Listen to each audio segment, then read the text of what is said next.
In this short video, we're going to look at how you can use the Ofsted Toolkit, that's the new 2025 toolkit used in the new inspection framework, to create a nursery self-evaluation and improvement plan.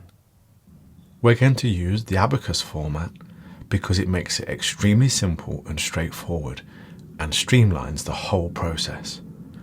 So you can see this is an abacus, and down the left hand side we've got the areas from the inspection framework, and across the top the new language used to describe the levels or the gradings. The abacus beads represent where you are at this current moment in time.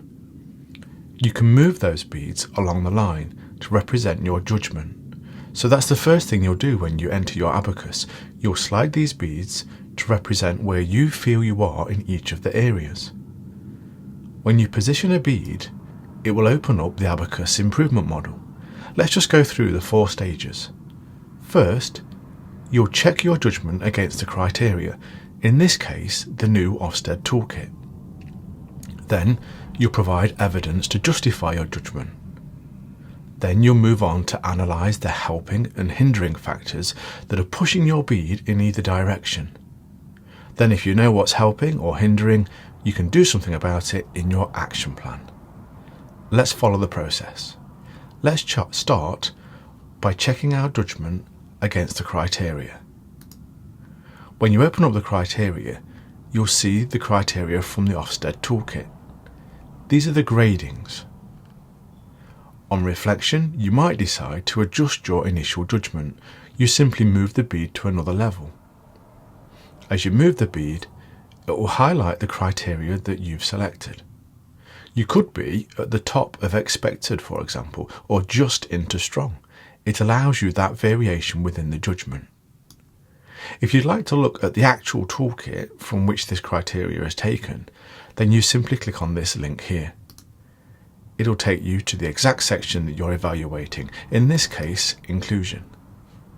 So, when you're happy with your judgment, you move on to the next stage. Let's provide evidence to justify or support our judgment. We click on evidence, and you can see here you have a space where you can type in a text summary, your notes, your evaluative statements. If you have data or reports or examples of work, whatever it may be, then include hyperlinks to them. You can paste in your links here if you use OneDrive or Dropbox or Google Drive, or if you want to, you can simply upload the file. Remember to be concise and evaluative. Use bullet points, they can sometimes help. If you want to know what kind of evidence to include, then you can look back at the Ofsted Toolkit. We've put a link just here to make it really simple. So in this case, we know we're looking at inclusion, so in this part of the toolkit it's going to include information about gathering evidence about inclusion. If you know what inspectors are looking for, then obviously that's something you'd like to suggest or provide in your evidence statement. Let's move on to the next stage. Here we go on to the analysis. Now this sounds more formal than it is. If we open it up, you'll see that it's extremely simple.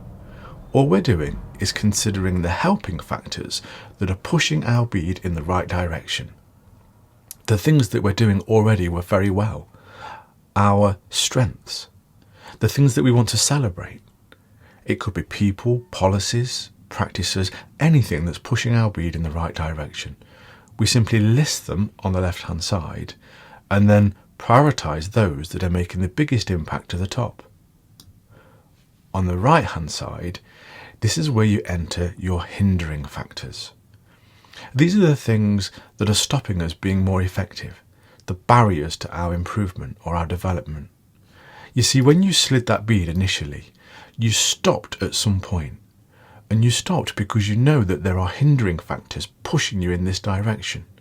While in the analysis, these are the things that we list. And if something is a big challenge in your setting, then simply put it in and prioritise it to the top. When you move through to the action planning, you'll see that all we simply do is plan actions to strengthen these things, the things that are helping, and tackle or weaken these. These are the hindering factors. This process It's called force field analysis, and it helps us diagnose why we're at this point. So let's move into the action planning. Here, you'll see that we have our hindering factors, and I've already grayed out some of the factors that I know we can't work on. In your setting, you might not have the team, the resources, or the time to tackle all of the issues. So you need to prioritise. And this means sometimes we hide the things that we can't work on and move those that we're going to focus on to the top of the list. When we know the things we're going to work on this left-hand side, we expand the issue and we put in our plan. This is a universal planning strip, and it works for any helping or hindering factor. We simply diagnose what we want to do, who's going to lead on that or be responsible, what success will look like, our success criteria, and when we need to do it by. If we make progress, we simply move the progress slider and we can put in our notes or evidence of impact. So let's just recap the process. We slide a bead to make a judgment. That's our initial gut professional judgment. But then we check that judgment against the criteria, in this case the Ofsted Toolkit. Then we signpost our evidence, notes, commentary to justify our judgment. We analyse what's helping and hindering, and then we simply expand the issues or the helping factors that we want to strengthen, and we put our plan in place. If we do this for all of the beads, we end up with a very robust self-evaluation and improvement plan. It's a live snapshot of our improvement journey, and it's the perfect detail to use in a planning call that you might have with an Ofsted inspector. You might simply export your iAbacus as a PDF document. Let's do that now. You see, this PDF document, it contains all the input that we've put in our iAbacus. We've got our bead positions showing where we're at, and if we click on any of these beads, it'll drop down in the document to the evidence that we've inputted, and you can see here the links off to the files that contain the additional information. But also, we've got our helping and hindering factors. This diagnostic, it shows why we're at this position, and we know about it. We know the things we're doing well, and we know the challenges. And if we know we've got challenges, we can put actions in place. And this is our action plan.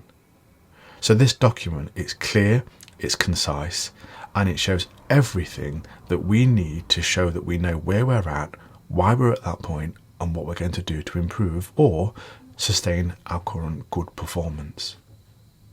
Now, over time, you'll probably improve. You'll tackle those hindering factors, and your provision and your performance will move in the right direction. Now, you can simply pick up a bead and move it. That's fantastic. But watch this. If you leave that bead where it is, you can pick up a new bead and you can drag it to a new position. You're making a new judgment about your current performance. So let's drop this bead right at the top of strong, almost into exceptional. It knows that we've made a new judgment. It lets us copy across everything onto that new bead. So all we need to do now is pick up the new bead and carry on where we were. We might supplement our evidence with new data or things that are going well. In our analysis, we might face new challenges, but actually there might be challenges in here that we can get rid of because they're no longer issues. We've tackled them. And you can see it's a cyclical approach. We're working on the new bead, but our old bead here, it's gone faded. It's semi-transparent, and it shows our improvement. It shows our journey. So iAbacus is not just a one-time audit, it's a continuous improvement process. Abacuses are easy to use, they're simple and straightforward. You can export them as PDF documents, you can collaborate online, you can even customize them. You can add in your own areas down here. So you might focus on a certain teaching aspect in your nursery, and that's fine. You can add it in, and then you can work on it in exactly the same way. So if you want to see how this tool can be used in your setting, please get in touch. You can try it for free. We can have an online meeting to discuss how we can customize it and tailor it to your setting. You'll hopefully see how this really helps you on your improvement journey.